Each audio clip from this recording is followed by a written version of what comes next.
prior to 1866, there was a lot of war, from the colonies settling, within the 300 years prior to that. It was really difficult. And during this time, however, though, it was a time, where the colonies were occupying space that they had pretty much stolen from the natives and the tribes that, were here pre-Columbia time. It's just Christopher Columbus did not discover America. Colombia, exactly, is a Spanish, Hispanic name. He's not Italian, okay, or European. He's a pirate, a criminal pirate, okay, sent out to do a Jew job. That's it. Bottom line. Go discover a theft to steal, okay? They just wind up getting their ship to a shore of greatness, of such a valuable resource. And that is why they are in existence now. So, a problem that we have so often in this country is that, the people that are in position to know laws, pretty much, let's not even talk about, any out of this world type of things, but just pretty much basic things that natives should be aware of, basic things that Americans should be aware of, because of the history that we have with the colonies and their children, and because we are aware of the intent for the future for their offspring and their imperialistic views. And handling and just managing of their cultural affairs and their livelihoods. It just all is for one goal, capitalizing. It doesn't matter if they have to throw a human being in, as long as they are benefiting monetarily from it. I don't believe they care. But something that is very important, reading, for one, is very critical. Okay? I think that's probably why the internet came about, because with socializing on an international platform, even from home, for people that are introverted or don't even get out often, or even for people who have a financial disparity, the internet can almost take you anywhere you want to go and give you access, and someone else access to you from just about anywhere. And so I just don't think that in our past, that those lawmakers, those colonies, those people, their original forefathers ever meant for that to happen, for other people to gain access to certain material. And so I think that the time we're living in right now, specifically more so with this president select and in 2018, is that everyone is kind of like those people. They are kind of like fighting to preserve what they've been doing to deceive not only us, but everyone, but mostly their own, that are so ignorantly stubborn-minded to facts. And when they hear these things, they are, just placed in such a displaced situation. But where it puts them really doesn't matter, because so often they have position. And because of this position, they can inadvertently hurt or harm us or affect our lives. Credit allows a person who don't like you to affect your life. If I can report something on you negatively, then I can hurt you. If I can do that, I could forbid you from getting adequate housing. I could forbid you from getting certain utilities, certain options that may not even be as costly to you. And so it gives a person or a system or entities a part of such a structure, such flexibility. A word that they like to utilize is discretion versus discrimination, but it's all the same. To still continue the cycle, still continue to manipulate, be deceptive, be ignorant, stubborn-minded to the fact of what is common law, which is of inalienable rights that really a man do not need another man to get. Now, of course, if a person enslaves you, until you can fight for your life to get freedom from the person, the slave holder, or the body or structure or the entities confining you to such an enslaving circumstance to be a slave, just like any person trafficked in this human sex trafficking, if you use that as an example in a modern day. But we don't have to, because in a modern day, we know that there is slavery happening. Why? We know that in a modern day, our government, our states have systematically concealed such critical information and access to such that almost deprives you, even knowing who you are, have an identity. That is a deprivation of right. If a man can walk around in 2018 and pretend, live his life in delusion after even having children, that all of a sudden he can dress like a woman and be perceived, and people are forced, threatened into accepting that man as in the likeness of a woman in the least. But he don't want that. He wants you to respect him as a woman. So he want to be a man and a woman and a delusion and anything offensive or anything he chooses to be, and he has the right to do that, right? So why can't people, natives, after all the evidence that we have, after all the intelligence we have, the archaeological findings that substantiate facts to attest to the fact that our rights, inalienable rights, are being violated, so much so that the system that has created other rights, other laws, other statutes, ordinances, and codes are almost made and exist to assist the counties, the municipalities, and these states under this united union to continue in the discriminatory pattern of behavior. It is too disruptive. It is debilitating.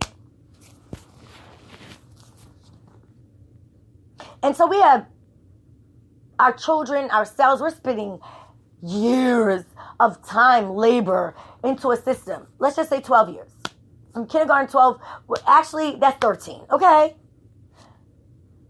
Dedicating to a system that really your child is coming out not highly intelligent, not highly advanced, sophisticated, not able to build things with his hand, not able to, we don't have electricity for people. Things that we had hundreds of thousands of years ago, we do not have now. Buildings that can last a terroristic attack. We have a culture of people so delusional that they are focusing more on the infrastructure of artificial intelligence, of artificial food, artificial cloning, artificial creation of life, artificial this, artificial man to woman, artificial woman to man, artificiality. So much so we are getting caught up in the unrealistic approach to life, and which is most importantly, humanity. Because that is what we are here to do, to preserve. Now, my people still being forbidden in 2018, but immigrants are coming here to this country and foreign people, and they are taking on the Americanism. They are taking on our nativity. They are doing it in such a manner that it even challenges our true connection with this soil and this land. No, their families and their people, and they haven't died for anything here. The homosexuals neither. It's an individual isolated situations from which have been contained for a very long time until now when we have this force of a conformity on society.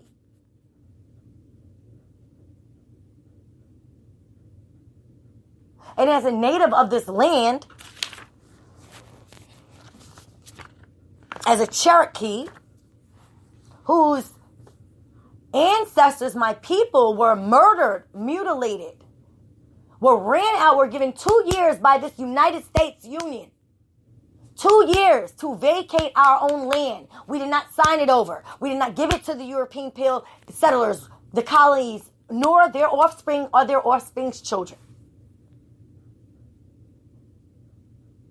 Do you know what forced out means? Do you know what it is for someone to write a piece of paper and tell you, look, you better get out of your home, you better get off your land, you better get away from that water, these lakes you built with your hands.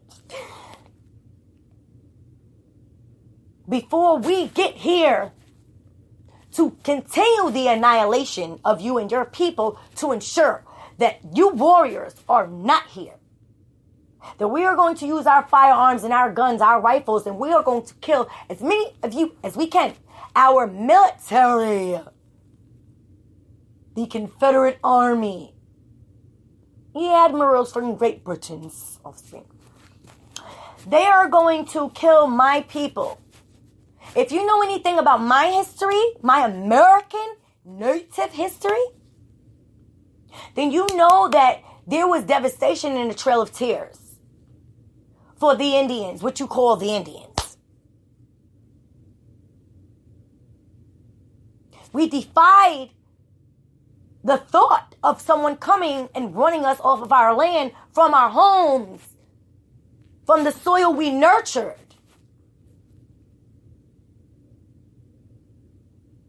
From the cosmetology of the atmosphere and the environment that had become of us.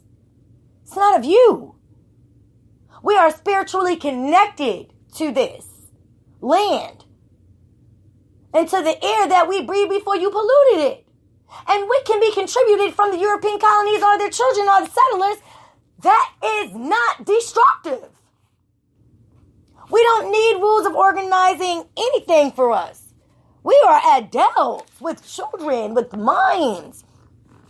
And even an incompetent mind can figure out a way to survive in the woods, on a world without any person to speak to. Put him out there with wolves. Leave him in a bin of sheep.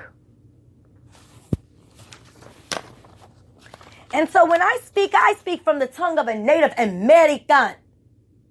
I don't speak from the voice of an explorer. I don't speak from the passion of a colonist.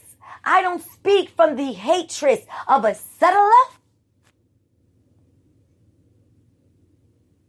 I speak from all of that from a woman who has been so traumatized psychologically by the historical contributions of men we helped that hurt us. Because the Cherokee tribe is just Cherokee tribe in my blood.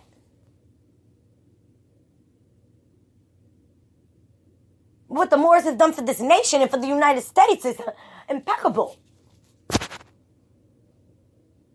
And for such people to be so unappreciative that they cannot adhere to treaties, that they go behind our back and ratify treaties amongst themselves and say that it's an agreement. An agreement amongst yourselves is an agreement amongst yourselves. It is not an agreement with the nations of this land, nor their children or offsprings, from which we do not need any of you or your children or your offspring, your computers and databases to speak for us. We have been speaking for ourselves without any of that for very long. And so I present the treaty with the Cherokee Nation, 1866. Treaty with Cherokee Nation. Articles pertaining to African Cherokee citizens. They call them African Cherokee citizens. They just can't let that word go. Because for them to be able to call us an African, it makes them feel so superior to themselves to connect a person with something that the modern pill European believes, or the modern immigrant or foreigner coming into this land believes, is something of inferiority. When we know that even those slaves you stole and called slaves were the best of the best of the best from the best families of tribes. Because this land and that land was connected as Ham and Cush. And so we, as the descendants of the Cushites,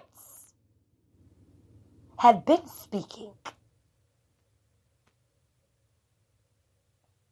And now in 2018 must be heard, as I have sons and daughters. And they have rights that they don't need from a foreigner or an immigrant on their ancestor soil that those people are destroying. And so I say, 1866 Treaty with Cherokee Nation, articles pertaining to African Cherokee citizens and ending slavery in the nation. July 19th, 1866, ratified July 27th, 1866. Proclaimed August 11th, 1866. Do you see that? Do you see that? They make an agreement with the people to stop the people, stop the uproar, to extinguish the uproar, to make the people believe, perpetrate the fraud, the misconception that all is well and we are in agreement. But after that period, they are sure to let you know that they went and had a private conference or meeting behind the back of the people that this agreement was made with, which is a cultural normal behavior even in 2018 from 1776, 1778 is a continuous pattern of a demonic behavior. And so it says ratified July 27th. So they waited about 8 days after, and they sat amongst themselves and gathered their people from their union states and territories, and they said, look, we're not really going to do it like that. We're going to do it like this. And this is how we're going to be able to really do it, how we're going to do it, because we've ratified it. So now it's not really under the contractual bonds and agreement with them, because they weren't at the table. It's the ratified agreement that we're making at our table that they're not sitting at. And so they proclaimed, 2 weeks later, proclaimed on August 11, 1866, another change. 3 changes after you sit with the party that is supposed to be a party to an agreement. When you're making contracts without a person, when you're adding to a contract without a person, when you're adding other people to it, or you're taking the opinion, you're creating a new contract, it's a fucking fraud.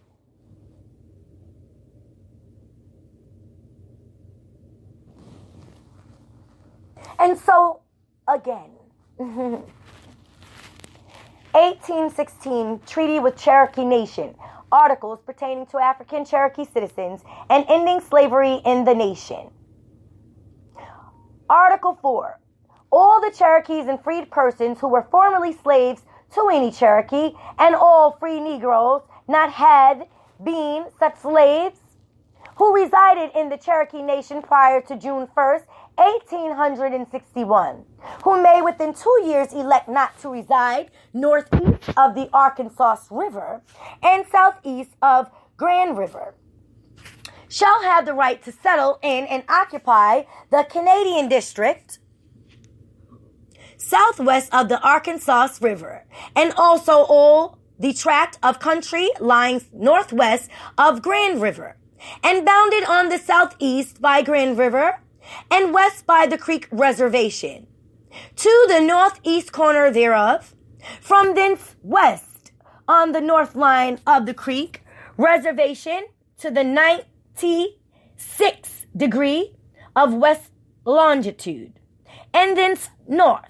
on said line of longitude so far that a line due east to Grand River will include a quantity of land equal to 160 acres for each person who may so elect to reside in the territory above described in this article, provided that part of said district north of the Arkansas River shall not be set apart until it shall be found that the Canadian district is not sufficiently large to allow 160 acres to each person desiring to obtain settlement under the provisions of this article. Article 5.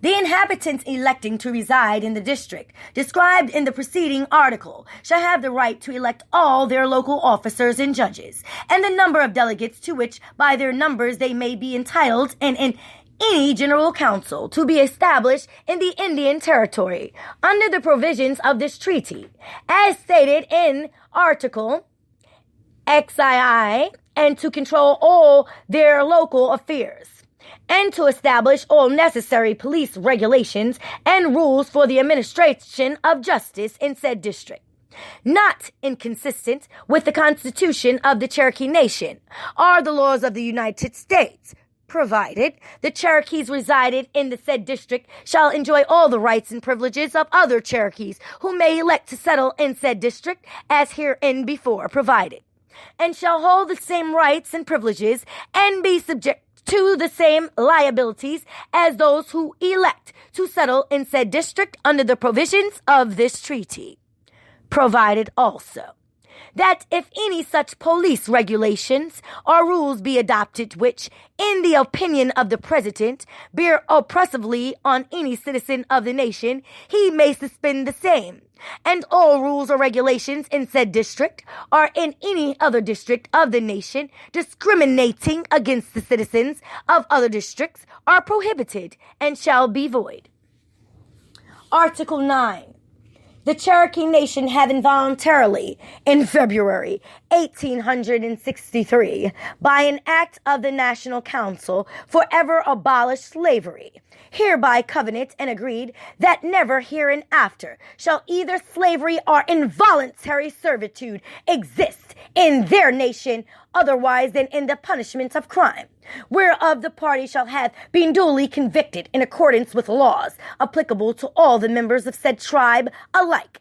They further agree that all freedmen who have been liberated by voluntary act of their former owners are by law, as well as all free colored persons who were in the country at the commencement of the rebellion and are now residents therein, or who may return within 6 months, and their descendants shall have all the rights of native Cherokees, provided that owners of slaves so emancipated in the Cherokee Nation shall never receive any compensation or pay for the slaves so emancipated.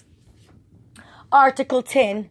Every Cherokee and freed person reside in the Cherokee Nation shall have the right to sell any products of his farm, including his or her livestock, or any merchandise or manufactured products, and to ship and drive the same to market without restraint, paying any tax thereon which is now or may be levied by the United States on the quantity sold outside of the Indian Territory. Now this source is from the Indian Affairs, Laws and Treaties, Volume 2,